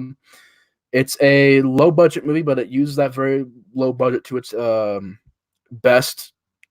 I love how certain shots will be of the city, and then it'll pan up, and you'll see somebody on a couch, or the camera will go behind a wall, and you'll see people over here moving around. Then the camera will come back in, and you'll see Cillian Murphy on the outside. I love the ending. I love how the zombies in this movie are very fast. They have red eyes. They got rabies kind of virus going on. I loved all that. The score, you had that classic theme song, dun, dun, dun, dun, dun, dun, dun, dun, dun, dun, dun, dun, dun, dun, dun, dun, dun, dun, dun. I believe it's called Longer Than a Heartbeat. And the whole movie has a great score to it, and it's shot very well. Gritty movie. And overall, great infected movie from the 2000s. I would say this and The Crazies are some great infected movies. But 28 Days Later, definitely a great movie. And as I'm talking about this, the whole chat is on Italian, so I better get back to Italian real quick. So sorry, guys. Like a moment ago, yeah, 28 Days Later, such a great movie. Everybody in the chat. Oh, hey, yeah, let's talk about Italian. So yeah, I'm gonna get back to Italian real quick, answer you guys' questions. But yeah, 28 Days Later, great movie from the 2000s. All right, let's scroll up here because we got a lot to read. Man, I wish I would have put some more Italian on this list. If I knew you guys loved Italian this much, Italian horror. Hell, me and John one day could talk about Italian horror for you guys if you want. He loves Italian horror. I love it, so we could go here and talk about it. I just gotta see more Italian horror films. I mean, I gotta see House by the Cemetery. I gotta see Cat in the Brain. I gotta see more Fulci movies. I mean, the only ones I've seen is like stuff like Cannibal Holocaust, Hell the Living Dead, stuff like that. But and of course, Suspiria and The Beyond and stuff like that. But I gotta get more into it before we do a stream about that. Grande says, "All right, I'm up to the top real quick. House by the Cemetery is my favorite Fulci movie." Yeah, dude, I didn't get around to seeing it the other day, but I definitely want to watch it. I definitely want to. Yeah, John told me about that kid, and then the House by the Cemetery. He told me about the acting. Giovanni Frezza, maybe the most annoying kid actor in the world. Is it really that bad? I haven't seen it yet. Is it really bad? Is it really that bad? Need Gore if you watch the Italian 2.0 mono track on the Blu-ray, replaces his voice with the real kid's voice, and it makes Miles better. So they fixed that. Steven says, "I personally agree with you on Still Living Dead, but it has a nice atmosphere." It does, and it has some good effects, and it has some good kills, and it has a great great look to it. I think it's directed very well. But I always hear people gush about it, and I'm just like, it's an alright movie, but the acting and storyline really isn't much, but it's okay. This is my opinion. It also says, if you have not seen Cemetery Man, also seen this other movie. If you have not seen Cemetery Man, also see the other movie Stage Fright. Both movies I've heard about, but I've never seen either one. But I definitely want to see it one of these days. That kid did a ton of films. Demons, Blade in the Dark, Manhattan Baby. I've seen Demons. Love Demons. Oh, dude, Demons is great. Love it. Need Gore says, I did not know that 28 Days Later is one I hadn't given a chance when it came out. That and Bone Tomahawk really made a comeback. Yeah, great movies, man. Well, I haven't seen Bone Tomahawk yet, but 28 Days Later is great, man. And guys, Hell of the Living Dead, yes. Oh my God, no, no, no, no, no, no. If we're gonna bring up Hell of the Living Dead, we gotta talk about that movie for a second. What the fuck was that movie? That movie, such a wild movie, man. Hell of the Living Dead. Oh, Hell of the Living Dead. That fucking acting in that movie was so the dubbing is so bad in it, so bad. Steven says, "Oh, and Demons is awesome, dude. Demons is great. Love Demons. I want to see Demons 2 sometime. Love Demons." Needgore says, "I like Fulci's Don't Torture a Duckling." Yeah, I've heard about that too. I feel so out of the loop. I've only seen the Beyond Zombie, Demons, Suspiria, Cannibal Holocaust, Cannibal Ferox, Zombie Holocaust. I haven't seen any other ones, so hopefully one of these days I can get down to watching more of them. Needgore, John replying to Needgore. Needgore. John's replying to Needgore, because I was trying to see what it said there. But yes, this is a masterpiece. Or that's a masterpiece. Yeah, John told me about that movie. Truly is. Michael Severe is who he's referring to. Oh, God damn it. Something popped up in the chat and I can't see it. All the Savoy stuff is great. It's funny. He covered a ton of stuff. All right, so you guys are having a conversation in there about that stuff. I haven't seen the movie yet, so I'm kind of out of the loop. But yeah, 28 Days Later, fantastic horror film. I think easily is one of the best ones from the 2000s. Love it to death. Demons 2 is even better. That's interesting. Dead and Buried is nuts, dude. I want to see that so bad. I want to see Dead and Buried so bad. Nightmare City. Never heard of that one. I'll put that down the list of movies to watch. Dude, Hell of the Living Dead, though, dude. I remember when I first seen that. I was like, dude, what is this movie? What is this acting? I really thought, I was like, man, that's really rough. But it's one of those funny Italian horror movies.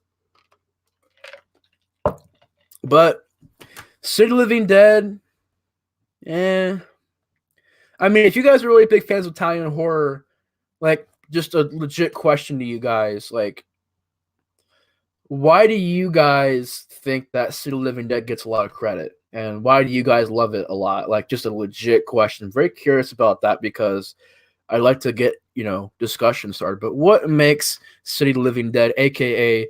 Gates of Hell, good to you guys? But yeah, leave that in the chat, and I'm going to get to the next entry on the list here, which is number 38, which is my favorite Peter Jackson movie, Dead Alive, a.k.a. Brain Dead. Beautiful gore effects in the movie. One of the goriest movies I've ever witnessed in my entire life. I kick ass for the Lord. But Dead Alive, a.k.a. Brain Dead, I'm just going to call it Dead Alive because the title of when I seen it was called Dead Alive. Dead Alive, man, is great. And it's so gory, so out there. And really, if somebody says that CGI effects are the way to go, I pull up that movie. And you pull up that movie and an argument between CGI and practical effects, I'm pretty sure practical is going to win with that. That and The Thing. I mean, it just shows you what you can do with practical effects. I mean, you got people getting their, like, how do they do it? Where they cut and in the front, somebody gets a arm through their mouth. Great stuff. Pushing somebody's head onto a light bulb and frying their face on the inside. A baby splitting this chick's face open and putting its face through. You have a giant creature at the end of the movie, practical effects. You have that lawnmower scene. Party's over. Ramming it up and cutting down chunks of zombies and just taking it to the entire house. I fucking love it to death. You have some really fun stuff to it. It's a really, really great, kick-ass, badass, fun time. And I feel like Dead Alive was just such a blast to me. Bad Taste I haven't seen yet, but I so want to. I so want to see that movie. Damn, I gotta see that movie. Bad Taste. I've heard it was great. Still Living Dead, probably the atmosphere and ridiculous gore. Once you vomit your guts, I'm interested. That's a great thing. It has great things in it, honestly. Has great things in it. It really does have great things in it. But for me, what makes it just an okay movie is it's a really slow-paced movie. It's very spaced out. It's got a very just slow build up to it, and the acting was pretty cringy. But besides that, it had some great stuff. I'm just trying to see here if we got any questions.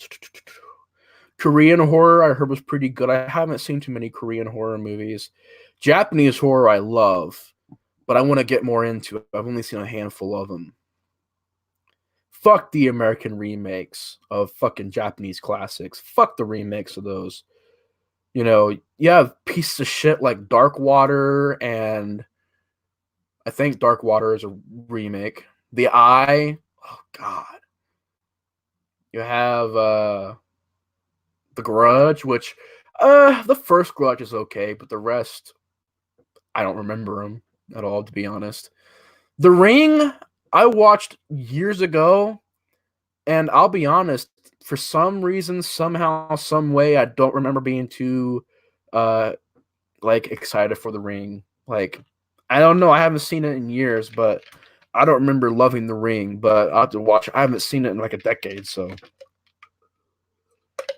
We got the fucking Shudder and the Uninvited, which is garbage. Yeah, I hate the American remix of those movies because they're garbage, man. They're generic. Dude, I know. I want to see it on Blu-ray so bad. I think there actually is a Blu-ray. I think there is. There may be. Maybe I'm mistaken. I don't know. Maybe. I don't know. But yeah, Dead Alive, bro. Dead Alive is one of my favorite horror films. It's so gory. It's so fun. Peter Jackson. I like the first Lord of the Rings, but the rest, The Hobbit, But Peter Jackson back in the day, dude, I love this movie. It really made me want to go see Bad Taste. So someday I will see that movie, and I'll have a review up for you guys. So hopefully by then I can get that up. But Dead Alive is amazing, dude. Amazing.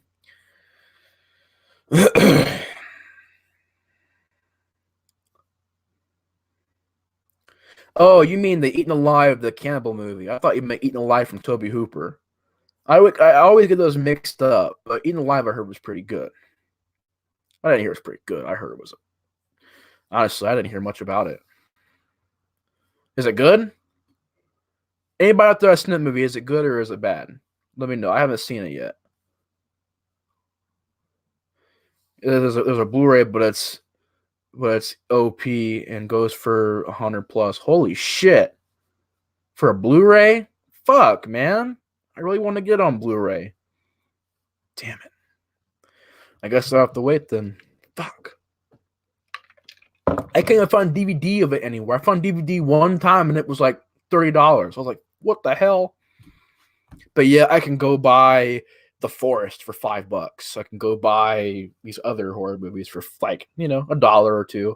But when I actually want to go buy a really good movie, it's like $20, $30. And by the way, Creepshow 3 at that store cost $30. $30. And you want to know the sad thing is? I came back to that DVD store a couple of days later and it was sold. Somebody paid $30 for Creepshow 3. Whoever that was, I am so sorry. I will apologize for that movie. I will. They ain't gotta say shit. I'll apologize for them. I'm sorry you seen that. And if that was the first Creepshow movie you seen, I apologize. Somebody paid $30 for Creepshow because it was gone. It was gone the next day. There was no way they got it, put in the back somewhere. It was $30. And I remember being like, why is it so expensive? You know, why is it cost so much money? Probably because they ran out of money to actually sell DVDs of it. But yeah, $30, man. I'm so sorry whoever bought that. I'm so sorry. Um, Primal Rage, I've heard about that. Wolf Cop 2, I've heard about. Wolf Cop, heard was pretty good. They're planning 4K releases. I also found DVD for $30. It's worth it though. Yeah, unfortunately, I haven't found DVD or Blu-ray of it, but hopefully one day it can go down to a reasonable price and I can pick it up. I mean, I'm pretty sure one day they're going to release it or re-release it somehow, some way. But yeah, Dead Alive is a fantastic horror film. Number 37, I feel, is one of the best slasher films from the 1980s, from 1984. It's one of my favorite ones. It's a very controversial entry because back in the day when it came out, it got a lot of riots and it got a lot of angry parents and people saying it was an evil movie. And I remember hearing about this movie only because I heard about the second movie first, and I was like, second movie sounds pretty crazy. And then I seen this movie, and I gotta say, this is one of my favorite horror films out there because it is just such a well-made horror movie. And that is number 37, Silent Night, Deadly Night, from 1984. As you can see, all these reviews in the front. Hordes of angry mothers couldn't keep it away. Sex, murder, gifts. Slashing through the snow looking for his prey. Uncut and uncensored the way it was meant to be. Like, how many goddamn things could I put in the front cover? But hey, I like it. That's cool. You've made it through Halloween. Now try and survive Christmas. Community leaders try to stop it, or this is how it goes. Community leader try to suppress it. The PTA fought to ban it. Now one of the most controversial slasher films of all time is uncut, uncensored, and back like never before. Dude, this movie is classic. And I thought, even though it is a crazy idea, it's a fun movie, whatever, about a killer Santa Claus, whatever, crazed guy in a Santa Claus outfit. If you really think about it as a horror movie, it's done solid. I mean, some of that stuff in the movie is actually very well done, where this guy murders this lead guy's father and rapes his mother in front of him. And this song is playing, like, "Hush, little baby," on the radio. It's blaring. The baby's crying in the back seat. The kid is crying, and he gets traumatized by this event, and he begins to go on a killing spree.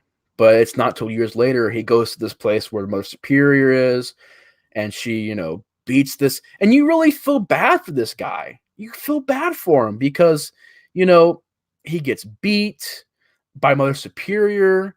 He's kind of being brainwashed by that whole thing. And, he walks by and see this couple having sex, and then he gets, beat for it. And it says, that's naughty, that's a sin.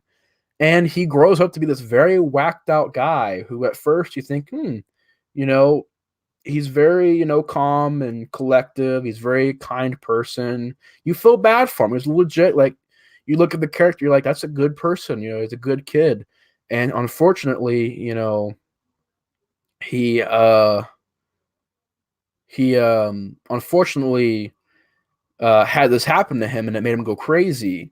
And he begins killing people on Christmas, and it's very, very fun. I mean, you got Linnea Quigley in there getting hung on some antlers with some boobies. It's always nice to see Linnea Quigley nude.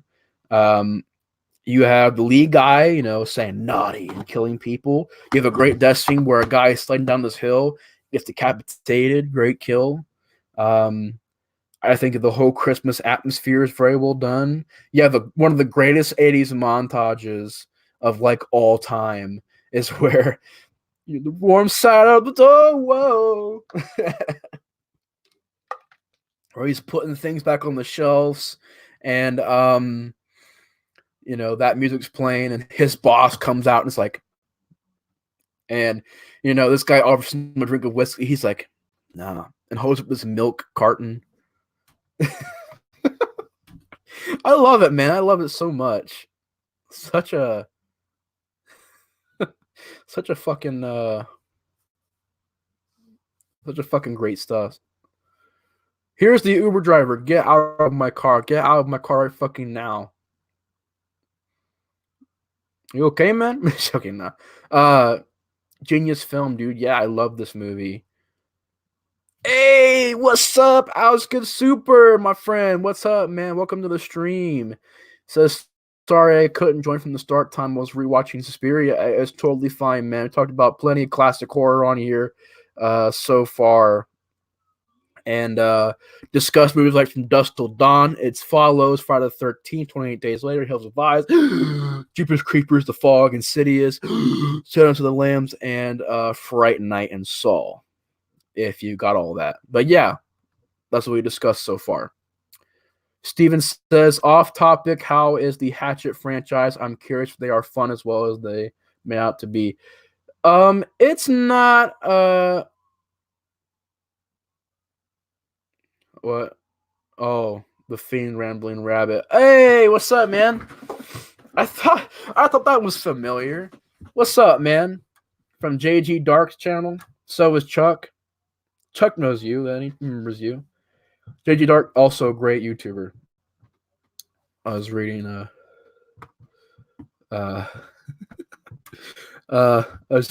yeah, man, that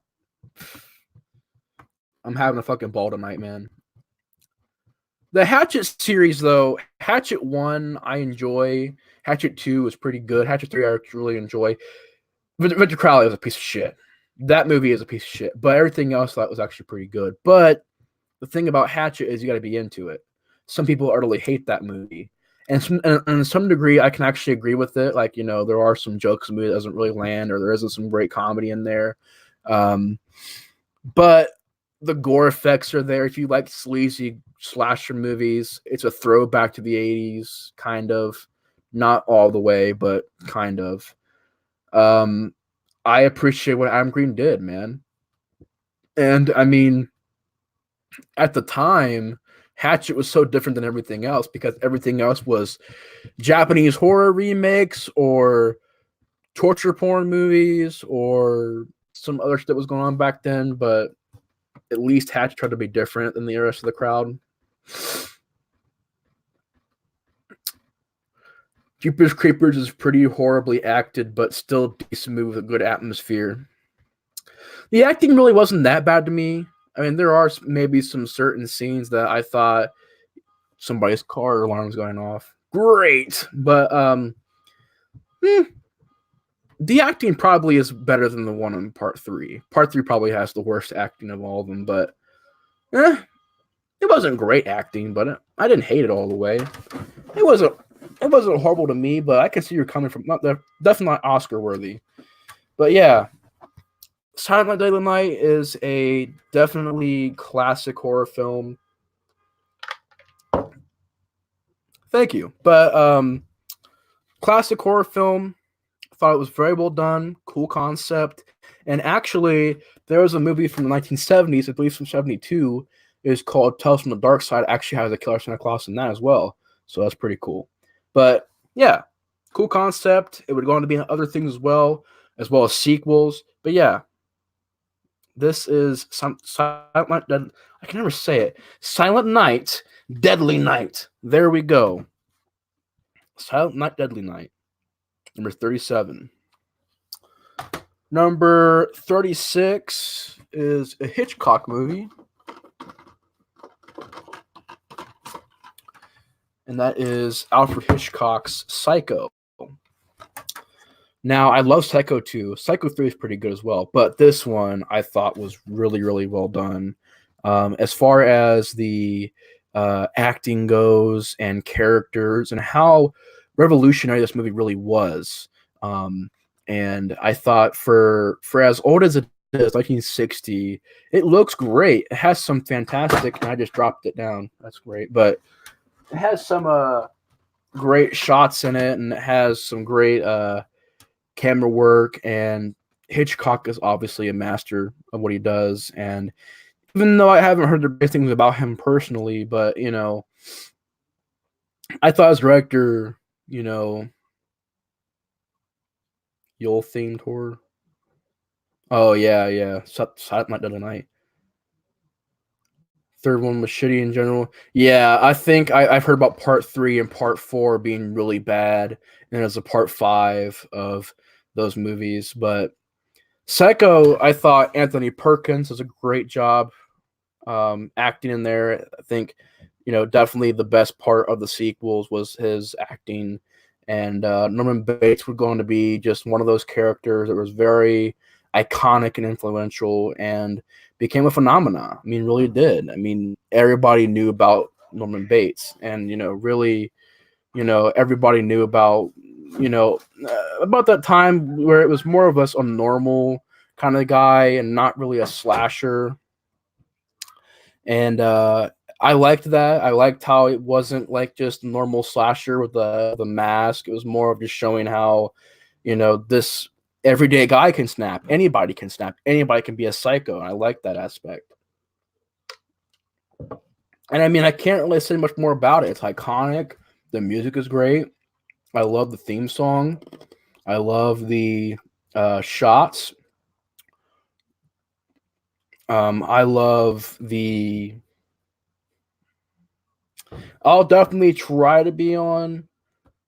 He probably already started then, but I'll be on the second. I'm gonna try and get to at least 2 hour mark. Then I'll probably get on his stream and start watching. I'll probably be a little late though, so just tell him that the horror boy is gonna try and make it there. I know Chuck is probably like, he got this guy streaming, got the other guy streaming, but yeah, man, Psycho. What more can I say about it? Psycho, classic. Oh, yes. The next movie we're going to be getting to on this list is number 35. And it's from 1985, and that is More Brains, The Return of the Living Dead. So, this movie is such a fun time. I mean, wow. I mean, where can I get started? The whole brains aspect, the direction, the writing. It's a very clever horror film.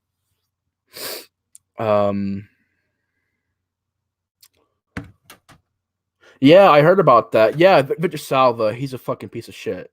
I hate that director. That guy's a piece of shit. Yeah, that movie is great, but I hate him. I hate him. But yeah, dude. Return of the Living Dead, the Tar Man zombie, the rock and roll feel. It feels like a fun time when you're watching it. I mean, you have Linnea Quigley once again looking beautiful. You got this character right here, which what was his character's name? I forgot his name. And then there was Scud, Trash. I forgot his name. Somebody say his name in the comments. I don't remember his name. But you have that great scene where he's like, this is a fucking costume. It's a way of life. I love that. And I love how, send more paramedics. Classic. Trioxin stuff is pretty cool. The has the worst use of archive footage I've ever seen. You mean during the oh, you mean the second Silent Night? Mark Vertruni. Yeah. Garbage Day. Haven't seen it yet, but I know about it. I definitely want to watch it one of these days. But this movie, I thought, had a lot of great things in it. The soundtrack, too. Do you want to party? Dun, dun, dun. It's party time. Dun, dun, dun. I love that. I love the practical effects in the movie. There's this like torso zombie, which is pretty cool looking. There's Tarman. Brains. Love that. I love pretty much everything in it. The music, the acting, the direction, the writing is very clever. It's more of a comedy horror movie, and I like that. So overall, I really did enjoy Return of the Living Dead. I think it's a classic horror film that has a lot of great things in it. Definitely a masterpiece, in my opinion. So that was number 35. I think I'm going to go till number 33. Then we're going to cut this off, and I'll see you guys probably later on for part 2 because I'm really tired and there's a lot more to talk about. And I was going to only go for 2 hours in this stream, but we'll get to number 33 or 32, around there. So yeah, number 35, Return of the Living Dead from 1985. Number 34 is Wes Craven's, drum roll please, Scream from 96.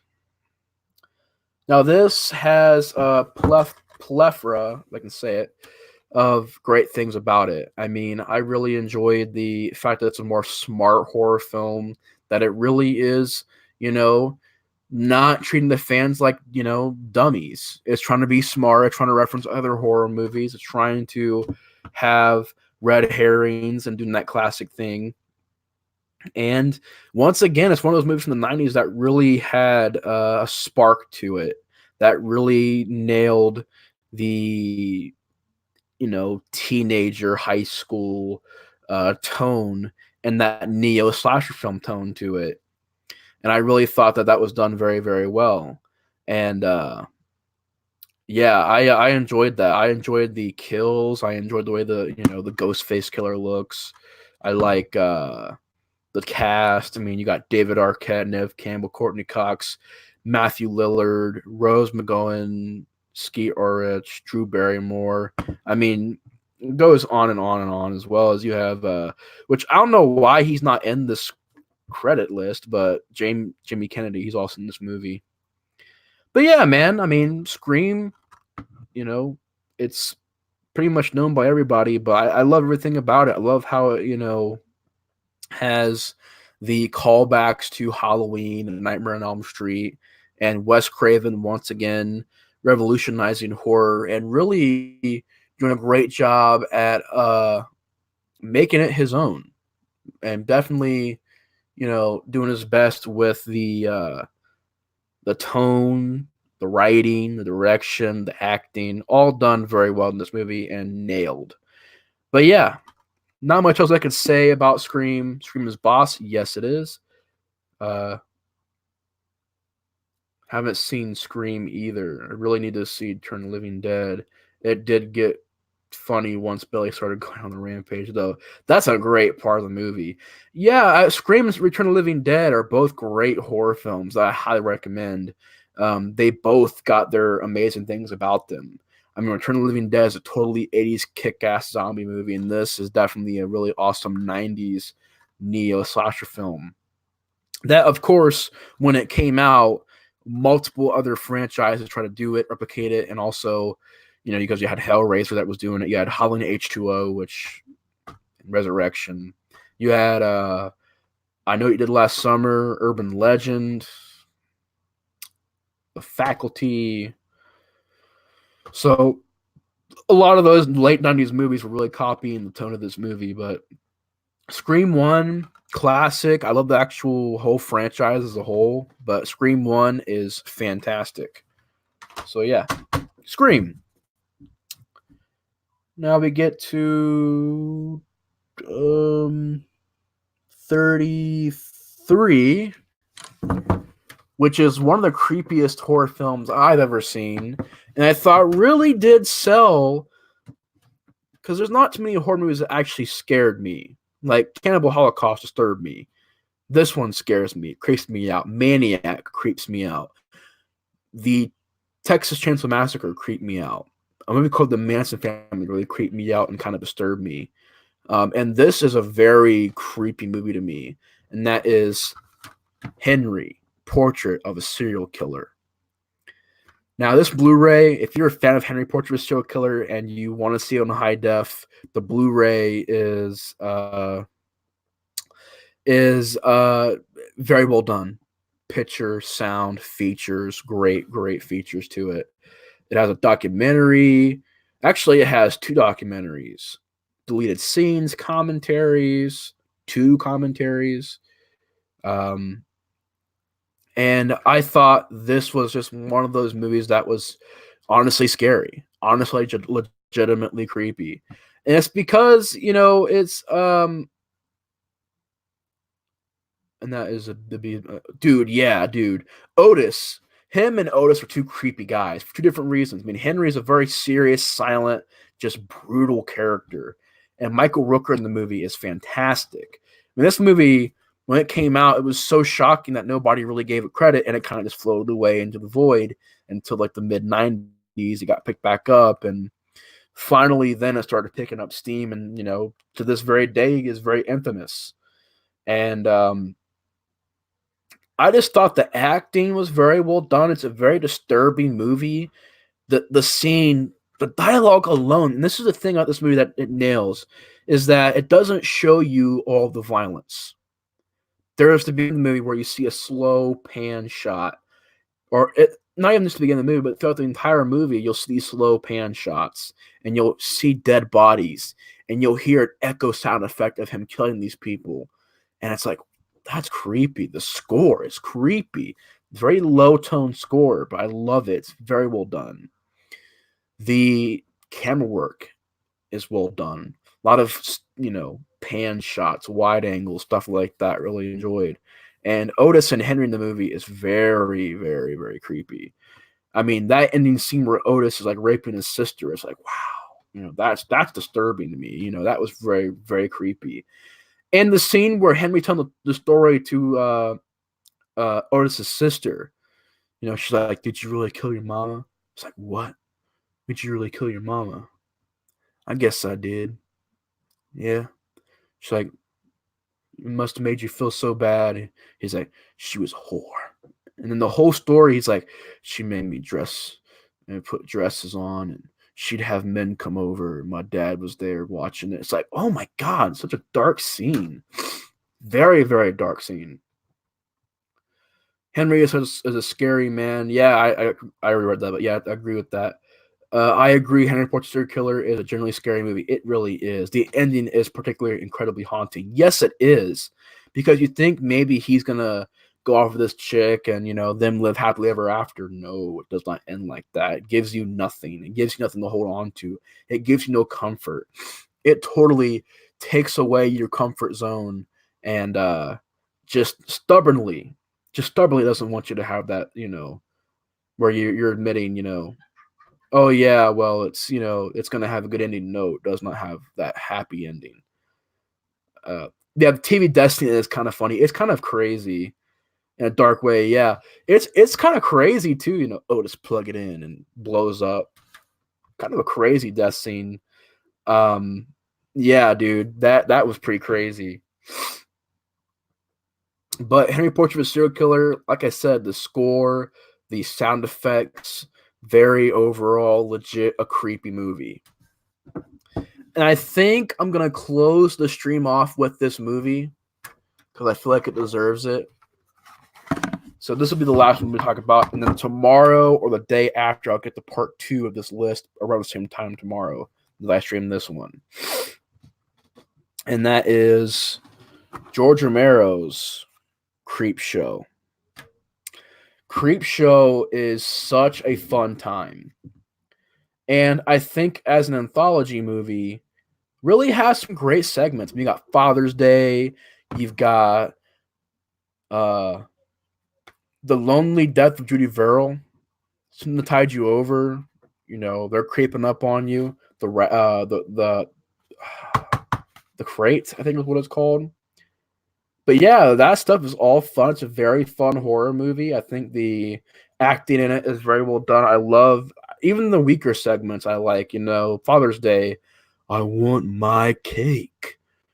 You bitch, you called me a bitch. But I like that. The Father's Day segment, he puts the head on the platter. It's Father's Day and I got my cake. And I like how in this segment right here, Something That Tied You Over, you got Leslie Nielsen playing a bad guy, and he's a really serious bad guy, and he's just such a fun actor in the movie, doing a great job playing bad guy. And you also got Dan, what was his name? God damn it, I forgot his name. But you got Tom Savini doing effects, beautiful. You've got some great cast choices in there. Like you got the girl from Dawn of the Dead in there. Stephen King has a part of the movie where he's actually acting, which is pretty cool to see. I love the effects. I love the practicality of it. I love the beginning of the movie with the comic book segments intro. I love Creepshow 2 as well. Creepshow 2 is a pretty good movie. Fuck Creepshow 3. That movie is a piece of shit. But Creepshow 2 is actually pretty underrated. But yeah, Creepshow, classic horror, man. And what more can I say about it? Great segments, great anthology, great acting, fun time. The Crate is a great segment with the cool puppet, that Tom Savini designed. It's very creepy looking. The effects in that are very well done. The shit, I lost train of thought. But yeah, because I'm fucking tired. But the cockroach scene, very well done. They're all real cockroaches. They're not fake. They're not CGI or anything like that. They're real cockroaches. And that was pretty cool to see. But yeah, overall, Creepshow 1, classic. Oh, hell no. This man said Creepshow 3 is where it's at. I'm just joking with you, man. I'm just messing with you. If you like Creepshow 3, that's cool. That's cool if you like Creepshow 3, but I feel like you're playing around. Fuck Creepshow 3. Fuck that movie. That movie is so bad that when I did a rant on it, it fucked up my audio. You watch that review, watch my review in that movie. Just even the first 10 minutes, the fucking audio is messed up. Fuck Creepshow 3, that piece of fucking shit. That movie fucking blows. But if you like it, that's totally fine. Just personally disagree. But fuck Creepshow 3. Fucking piece of fucking shit. Stomp on it. That's what I want to do that fucking movie. Hate that movie. Cause I hate it so much because it's such a stomp to Creepshow. And it's such a spit in the face to the original movies. And it really is. It's just really kind of disrespects those other movies. But yeah, fuck Creepshow 3, the fucking piece of shit. But if you like it though, that's cool. But I feel like you're joking, but Creepshow 3, but on a positive note, Creepshow 1 is good. But anyways, guys, I am like horribly tired and kind of just gonna chill out for a while. I know, man. I'm about to say it, dude. If he really likes Creepshow 3 more than the first movie, then we got to have a discussion about that. We got to have a discussion about that at least. But yeah, dude, Creepshow 3. Oh my god, dude, fucking horrible. But maybe one of these days I can do a stream where I'm doing a commentary on that movie and you guys can watch it along with me. It's on YouTube for free. Thanks so much, John, for watching. Thank you guys so much for watching. It's been a fun time. Been a blast. I'm super tired. And I'm going to go ahead and end the stream here. But I want to thank you guys so much for being on the stream. Thank you, John. Thank you, Chuck. Thank you. Oh, what the? Thank you, Alskin. Gonna go up here. The Bunny Man. Thank you. Need Gore. Steve Harada.